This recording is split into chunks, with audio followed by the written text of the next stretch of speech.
Over the past 20 years, I've tried just about every supplement on the planet. We're talking about fat loss pills, overhyped powders, and magic compounds, and 99% of them utter bullcrap. But there are 5 that are absolute game changers when it comes to optimizing your body, and these are the only ones that you actually need. So if you're a busy guy trying to stay in shape while running a business or raising a family, these could change your life. And the first one only takes 5 grams, and it might be the key to feeling better every single day. That supplement is creatine. So creatine is not a steroid like most people think. It's actually a natural compound that's found in muscle cells and also in your food. When you're doing high intensity exercises like sprinting or lifting weights, your muscles burn through ATP fast. So creatine steps in and helps you regenerate ATP so you can go longer and harder.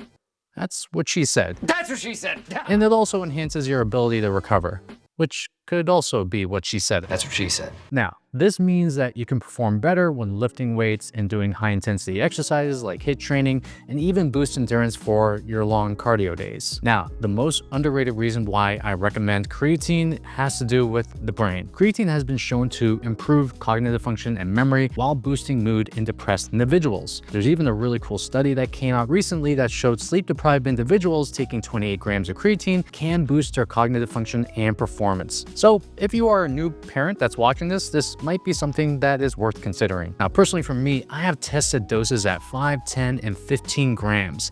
And I have found the best benefit by taking 15 grams every single day. And it's anecdotal, but I found that at 15 grams, my recovery speeds up, especially at 45, this is important. And also I find that I have better memory. Now, the recommended dosage is around 5 grams per day. This is exactly where I'd start. And the combination of the brain and body benefits is the exact reason why I recommend creatine to most people, regardless if they're into fitness or not. By the way, I've created a free guide on creatine in terms of who should be taking it and the dosages you should be considering, and also how to optimize it. If you want that, subscribe to this channel and comment below creatine and I'll send it to you. Now next we have magnesium. It is estimated that up to 75% of the Western population are considered magnesium deficient. Now the reason why people can be deficient is due to a multitude of reasons. It could be having a diet that's high in processed food and refined sugars, or alcohol consumption, or even taking certain medications. Even if someone tells me that they are eating healthy, they are most likely deficient due to modern agricultural practices which reduce the magnesium content in our soil. Now, when someone optimizes their magnesium intake, they can improve their sleep, lower anxiety, enhance insulin sensitivity, and even promote healthier heart and bone function. Now, don't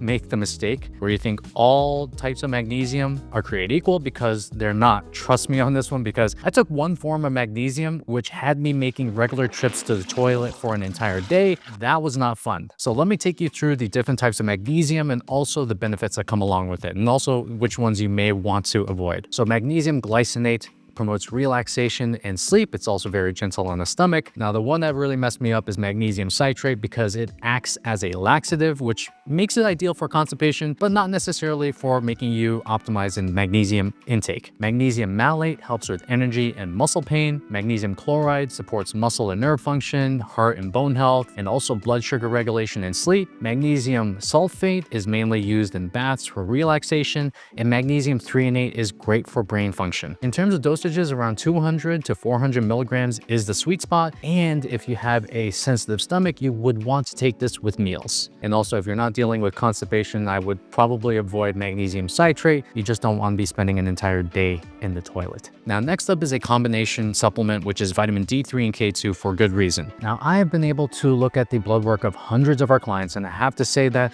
around 85% of people that we see are deficient in vitamin D3. And it is sad, because vitamin D3 is one of the most important supplements to feeling and also performing like a high-performing human. It does so many things like improving mood, enhancing muscle function, boosting insulin sensitivity. Studies actually show that vitamin D3 deficiency leads to higher rates of depression and mood disorders. It is also great for your workouts. It supports muscle strength, performance, and recovery, while also helping you prevent muscle weakness and fatigue. One of the key reasons that vitamin D3 is so amazing is because it lowers inflammation. This reduces your risk of insulin insulin resistance and type 2 diabetes. Now, the reason why I pair vitamin K2 with vitamin D3 is because they're complementary. While you're taking vitamin D3, it's going to increase calcium absorption, and K2 ensures that the calcium is directed into your bones and into your teeth and not to your soft tissue or arteries. In turn, this is going to protect your cardiovascular health and also support your bone strength. Now, something people should consider is their culture when taking vitamin D3. So as a Chinese guy with fair skin, I can take the recommended dosage of 2,500 to 5,000 IU and get myself to optimal levels. But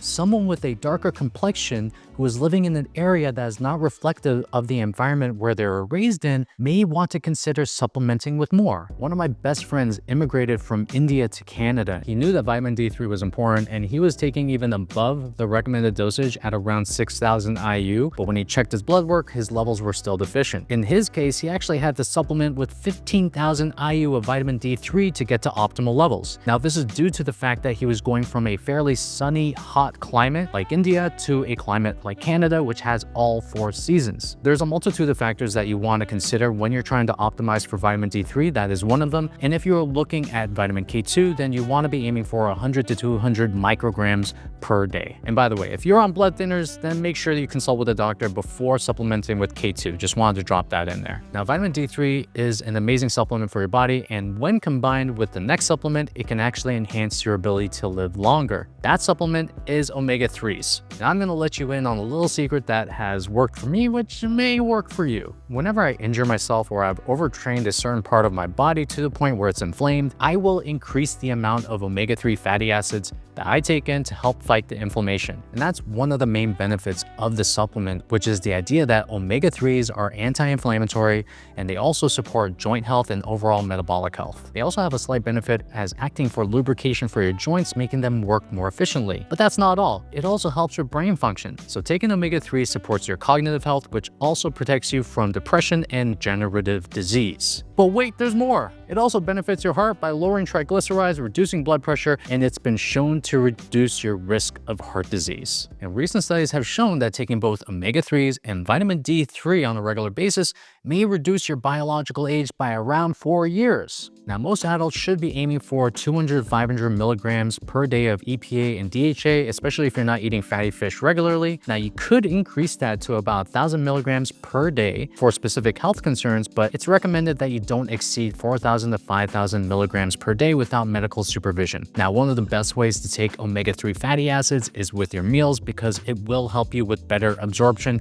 Some people say it's going to help you with better fat loss, but I digress. I don't think that is the case. Now, the final one is what I call nutrient insurance. It's a multivitamin. A high-quality multivitamin will provide a spectrum of essential vitamins and minerals that many people may not be getting enough of through diet alone. And I call it insurance because it helps fill the nutritional gaps that are created by modern foods, food processing, and also restrictive eating patterns. It's also been shown to support immune function, energy production, and your cognitive health by ensuring consistent intake of micronutrients like B vitamins, vitamin C, zinc, and selenium. Now, the main thing is that it prevents deficiencies that could impair your metabolism, bone health, or cardiovascular function. Now, there is a great TED Talk by Julia Ruckledge. I'm going to put it up over here, and it is about a study that she ran where they gave people multivitamins, didn't have them change any of their food intake, and just because of the nutrient intake alone, they were able to improve mood and also decrease their depressive symptoms. In terms of dosages, you want to be taking 1 serving daily, and ideally you want to take it with your largest meal of the day.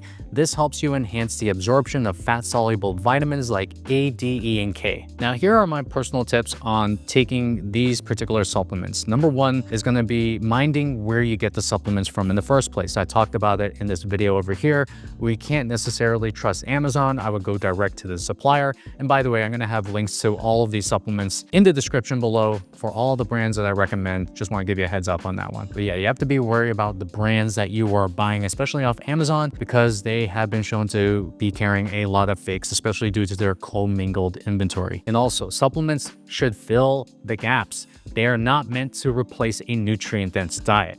Now, the best way to know which supplement to take is to track your needs. Consider blood tests for vitamin D, omega-3, and magnesium if you are unsure if you're deficient or not. Also, do not rely on supplementation to give you a 180-degree turn on your health. They should supplement what you're already doing in terms of making yourself healthy. They will provide a slight benefit to performing at your best, but they will not turn the ship around. Now it's your turn. What supplement are you taking that has had a tremendous impact on your life? I'd love to hear it. Put it in the comments below, and I'll see you there.